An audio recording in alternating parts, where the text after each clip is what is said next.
आदाब नमस्कार। आप देख रहे हैं हमारा यूट्यूब चैनल एक शाम टीवी और मैं अब्दुल वाजिद चिश्ती निज़ामी। रमज़ान भी शुरू हो चुके हैं और नवरात्रि भी जो है वो शुरू हो चुके हैं। सनातनी भाइयों का जो है नववर्ष ये लग चुका है, नववर्ष चल रहा है। तो सबसे पहले तो सभी को, जो हमारे दर्शक हैं, हमारे नाजरीन हैं, सभी को नवरात्रों की और रमज़ान की बहुत बहुत मुबारकबाद। नफ़रतें फैलाने वाले चाहे जितनी भी कोशिश कर लें, लेकिन कुदरत जो है वो सबको एक जगह लाना चाहती है और एक साथ रखना चाहती है। जो कुदरत का पैगाम है आपसी भाईचारे का और प्यार मोहब्बत का, वही पैगाम हमारे देश का है, हमारे मुल्क का है। आपसी भाईचारा किस तरह कायम रहे, किस तरीके से रहें और आपस में प्यार मोहब्बत को किस तरीके से बढ़ावा दें, नवरात्रों से ही जुड़ी जानकारी हम आपको देने के लिए आए हैं। आज हमने बात की है आचार्य विक्रमादित्य से, जो धर्मगुरु भी हैं, सनातनी धर्मगुरु हैं। उनसे जानने की कोशिश की है कि नवरात्र जो हैं किस लिए मनाए जाते हैं और इसकी क्या अहमियत है, और जो मौजूदा वक्त में हालात चल रहे हैं, चारों तरफ एक नफ़रत का माहौल पैदा करने की और फैलाने की कोशिशें की जा रही हैं, उसको वो किस तरह देख रहे हैं और किस तरीके से नव जो नवरात्रे में अपना व्रत रख रहे हैं, उपवास रख रहे हैं, वो किन चीज़ों का ख्याल रखें और इसकी अहमियत क्या है, वो बता रहे हैं। आप बने रहिए इस वीडियो के साथ। सबसे पहले तो एक शाम टीवी को बहुत-बहुत शुभकामना। नवरात्र का सुंदर अवसर आरंभ हो गया है। साथ में रमज़ान का पवित्र जो महीना है, वो भी आरंभ हो गया है। ये सारे के सारे दिन उस खुदा की इबादत के लिए ही, परमात्मा की इबादत के लिए ही हैं।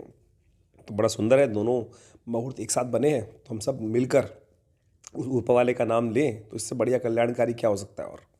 देखिए, नवरात्र भारतीय संस्कृति में हमारे यहाँ नवरात्र कब आरंभ होते हैं? हमारे यहाँ संधि काल में नवरात्रों का शुभ मुहूर्त रहता है।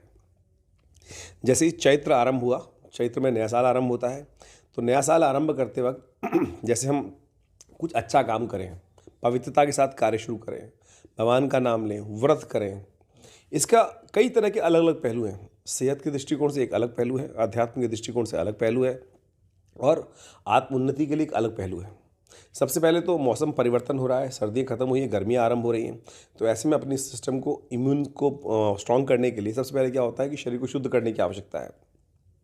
तो पुराने ज़माने में ऋषि मुनियों ने सोचा कि इस शरीर में व्रत रखने की व्यवस्था बनाए, कि जितना व्रत रखेंगे उससे क्या होता है, इम्यून स्ट्रांग होगा, आपकी जो आत्मविश्वास है वो बढ़ेगा और उसके द्वारा शरीर भी शुद्ध होगा। तो उसके लिए सुंदर तरीके से शारीरिक दृष्टिकोण से व्रत रखने की परंपरा बना दी गई। तो मौसम चेंज हो रहा है, नया वर्ष आरंभ हो रहा है, तो कुछ नई संस्कृति के साथ साथ उस ऊपर वाले के आशीर्वाद, इबादत करने के लिए, परमात्मा की उपासना करने के लिए, तो माँ भगवती के स्वरूप का पूजन करने के लिए शास्त्र में नियम बनाया गया। नवरात्र हैं। नवरात्र में भारतीय की सनातन संस्कृति में नारी पूजा, सोचें कि समस्त देवतागण भी, हमारे एक स्तोत्र आता है कि भगवती का प्रादुर्भाव कैसे हुआ। इस बात को मैं समझना चाहिए कि कहा जाता है कि ऐसे नहीं कि कोई भी स्त्री के पूजन कर दिया। एक बार कहा जाता है कि एक बहुत बड़ा राक्षस था और वो राक्षस पूरी इस पृथ्वी पर अपना राज्य स्थापित करके बैठ गया था। उसका नाम था महिषासुर।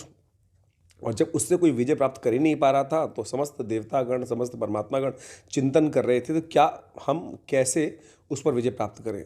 सब लोग आकाश मार्ग में एकत्र होकर चिंतन कर रहे थे। तो चिंतन करते करते उन सबके विचारों से एक पुंज आकाश में लाइट निकली और वो एक स्त्री के रूप में परिवर्तित हो गई। तो सब देवताओं ने कहा, काशी तुम महादेवी थी, आप कौन है देवी? तब उन्होंने बोला, सा ब्रवीति अहम ब्रह्म स्वरूपिणी मत्तः प्रतिपुरुषात्मकम जगत, कि मैं इस संसार की सबसे बड़ी सुप्रीम शक्ति हूँ। कहाँ से निकली? आपके विचार से। तो आपके विचार में ही शक्ति है और वही शक्ति का स्वरूप का पूजन जो है, यानी अपनी आंतरिक शक्ति को पहचाने। जब हम हार जाते हैं, समस्याओं में होते हैं, तब हम उस शक्ति की तरफ आकर्षित होते हैं। वही परमात्मा है, वही उपासना की विधि है। तो अपनी आंतरिक शक्ति, मोह को कहाँ ढूंढे रे भैया, मैं तो तेरे पास रे, नाम है मंदिर नाम है गिरजा। इस बात को समझना चाहिए हमको। आज हम मंदिर और गिरजा और अनेक अनेक प्रकार से मस्जिद के लिए लड़ते हैं, तो उस बात के लिए पंथ विशेष, इसमें परमात्मा भी बैठ के ऊपर हंसता होगा कि छोटे बच्चे जब होते हैं गुड्डा गुड़िया की लड़ाई में आपस में, वो मेरी है, वो मेरी है, वो मेरी है वो किसी की नहीं।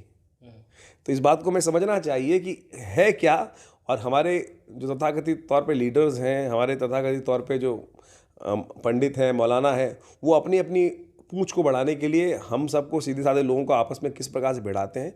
हमें इस बात को समझना चाहिए। सब एक है, किसी पंथ की पूजा करें, किसी में रहे, क्या से, सब एक ही बात सिखाते हैं, सत्य बोलो। सब एक ही बात करते हैं, हिंसा मत करो।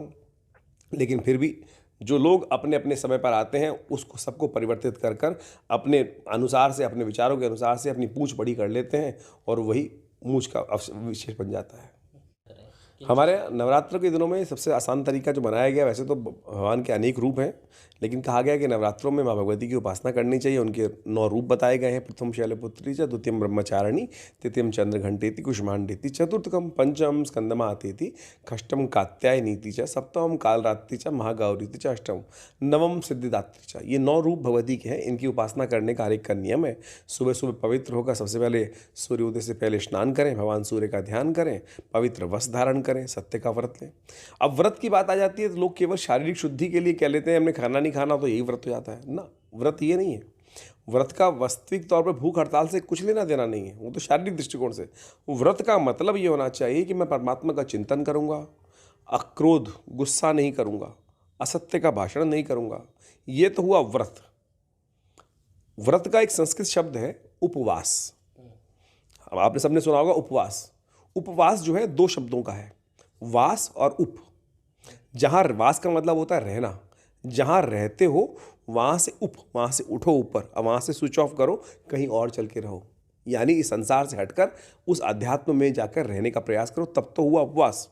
नहीं तो केवल भूख हड़ताल को अगर आप व्रत कह लो तो वो तो केवल अपने आप को मूर्ख बनाने का तरीका होगा। हाँ, उसके भी लाभ हैं, उसके भी लाभ है, ये नहीं कि उसके लाभ नहीं है। शारीरिक दृष्टिकोण से उसके लाभ भी हो सकते हैं, लेकिन वास्तविक तौर पे जो व्रत है वो उपवास है। तो उपवास में रहिए।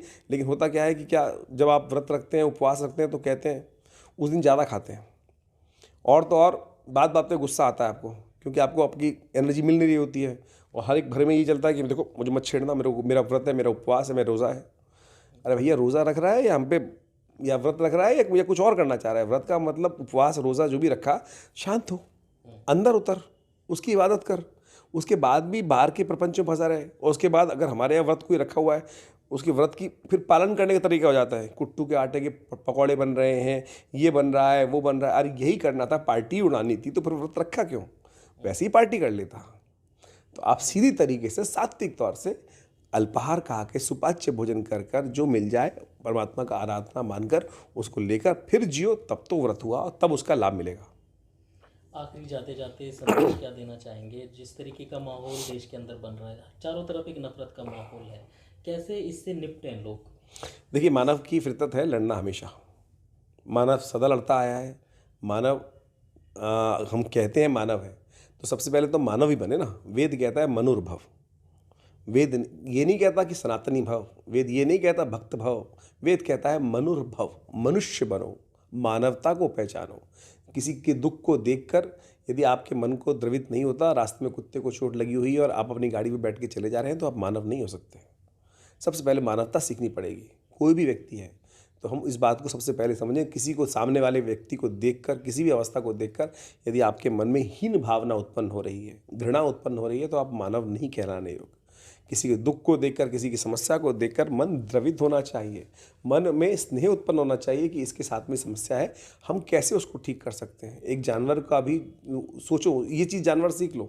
ये कौवे को छोटा सा पंख अटक जाता है तो आसपास के कितने कौवे इकट्ठे हो जाते हैं, अपने बाहुबल से, अपने सामर्थ्य से उसको ठीक करने का प्रयास करते हैं। लेकिन मानव, जो हम मानव कहते हैं, मानुष्यता नहीं रख रहे हैं हम केवल अपने स्वार्थ के लिए। जो हमारे हितैषी हैं, हमारे साथ हैं, हमारे पड़ोस, हम जो रिलेशन में जिनके साथ हमारा अफेक्शन है, हम उनके साथ थोड़ा बहुत संबंध रख लेते हैं, लेकिन बाकी सबके साथ तो हम संबंध ही नहीं रखते। तो हम मानवता को अपने अंदर उदय करने का प्रयास करें। जिस दिन मनुर्वर्ग बन गए, हम मनुर्भव जो बात बन गए, ये सारे द्वेष समाप्त हो जाएंगे, लेकिन वही नहीं बन पा रहे हैं। तो इसलिए हमें आज आवश्यकता है, हम नवरात्र में, रोज़ों में यही बात समझने का प्रयास करें।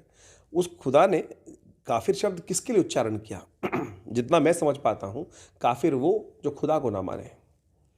खुदा ना, जो अनेक प्रकार है, हमारे यहाँ परमात्मा को समझाने के लिए कहा गया निराकारापि साकारा सर्व तत्व स्वरूपिणी। उस परमात्मा तत्व के लिए कहा गया है कि निराकार भी है, साकार भी है, कण कण में व्याप्त है, सर्वव्यापक है।